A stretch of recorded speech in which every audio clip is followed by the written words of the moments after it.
सदाभाऊ खोत यांना माढ्यातील शेतकऱ्यांनी दाखवला इंगा। पाहणी करायला आलेल्या सदाभाऊंचा संतापलेल्या शेतकऱ्यांशी सामना। मतं मागायला आला होता, त्यानंतर तुम्ही आता आलायत असं सुनावत शेतकऱ्यांनी खोतांना पिटाळलं।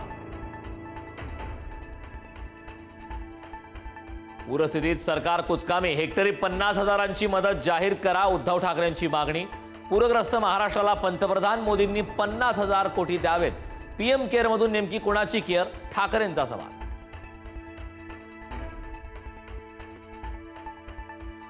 पीएम केअर फंडमध्ये किती पैसे आहेत हे फडणवीसांना माहीत आहे का, राऊतांचा सवाल। मोदी आणि शहा मुंबईत येणार असतील तर मराठवाड्यात कोण जाणार, संजय राऊतांचा टोला।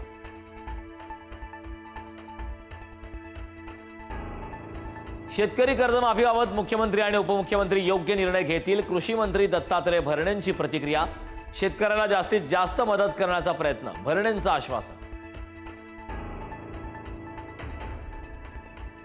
आमच्या सरकारमध्ये दानत होती, महायुती सरकारमध्ये दानत नाही। शेतकरी कर्जमाफीवरून बाळासाहेब थोरात यांचा निशाणा। आकडे फुगून सांगण्यापेक्षा शेतकऱ्यांना किती मदत देणार हे सांगावं, थोरातांचा सवाल।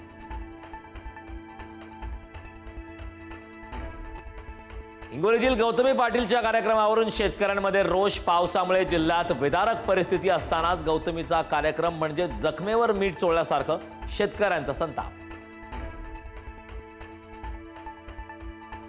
मराठवाड्यावर अतिवृष्टीचे संकट कायम, आज आणि उद्या 2 दिवस 8ही जिल्ह्यात रेड अलर्ट। मुसळधार ते अतिमुसळधार पावसाची शक्यता।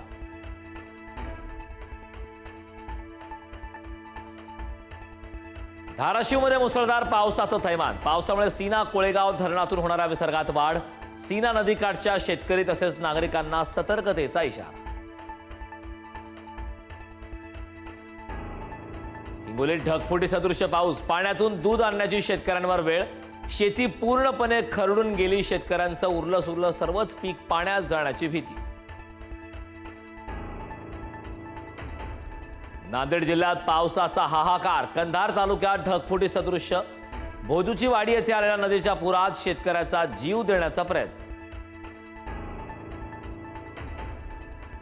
बीड जिल्ह्यात पुन्हा जोरदार पाऊस। धारूर, वडवणी, माजलगाव भागातील नद्यांना पूर। मांजरा आणि सिंदफणा नदीपात्रात पाण्याचा विसर्ग, नागरिकांना सतर्कतेचा इशारा। उत्तर सोलापूर तालुक्यातील अनेक गावांना पुरांचा फटका। तब्बल 7 दिवस बंद असलेलं शिवनी गाव पाणी ओसरल्यानंतर आजपासून सुरू। अनेक वर्षांपासूनचा संसार एका पुरामुळे विस्कळीत। परभणीच्या गंगाखेड तालुक्यात पावसाचं थैमान। गोदावरी नदीला पूर, पुराचं पाणी शेतात शिरल्याने शेतकऱ्यांचा आक्रोश। नागरिकांच्या घरात पाणी शिरल्यानं नुकसान। सातारा जिल्ह्यात पावसाची तुफान बॅटिंग। पावसामुळे साताऱ्यातील संगम माहुली परिसरामधील घरांमध्ये पाणी शिरलं, तर माण तालुक्यातील म्हसवड शिंगणापूर रस्ता पाण्याखाली। लातूर शहरासह काही भागात पावसाचं पुनरागमन। मांजरा, तेरणा आणि तावरजा नदीच्या पाणी पातळीत वाढ। नदी, नाले आणि ओढ्यांना पूर, तर पुलं पाण्याखाली गेल्यानं 15 मार्गावरील वाहतूक मात्र ठप्प। नियमात बसत असताना मुख्यमंत्री ओला दुष्काळ जाहीर करत नाहीत, बच्चू कडूंचा आरोप। शेतकऱ्यांच्या मागण्यांसाठी प्रहारचं लातूरमध्ये चक्काजाम आंदोलन। ओला दुष्काळ जाहीर करण्याची मागणी।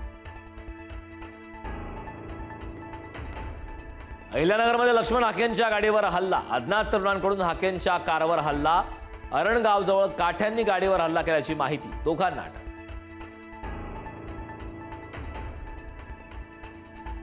उद्या बीडला होणारा ओबीसी समाजाचा मेळावा रद्द। बीडमध्ये सुरू असलेल्या अतिवृष्टीमुळे मेळावा रद्द केल्याची छगन भुजबळ यांची माहिती।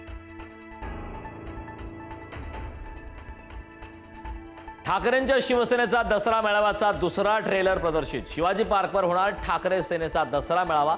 सध्या शिवाजी पार्कमध्ये पाणीच पाणी।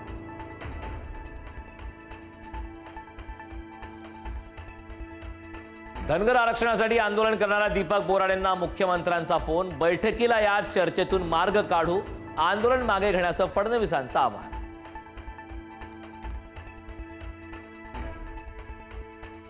राष्ट्रीय स्वयंसेवक संघाच्या शताब्दी सोहळ्यानिमित्ताने नागपुरात ऐतिहासिक पथसंचलन। 9,000हून अधिक स्वयंसेवक सहभागी। सरसंघचालक मोहन भागवतांसह मुख्यमंत्री फडणवीस सुद्धा सहभागी। मैत्रिणीसोबत वादानंतर डोंबिवलीत कॉलेजच्या तरुणाची आत्महत्या. 21 वर्षीय ऋषिकेश शर्विल परबची राहत्या इमारतीतून उडी. साताऱ्यात मध्यरुंद ओमिनी चालकाची दुचाकीला धडक. 2 जण गंभीर जखमी. कार चालकावर गुन्हा दाखल. व्हिडिओ सोशल मीडियावर तुफान व्हायरल.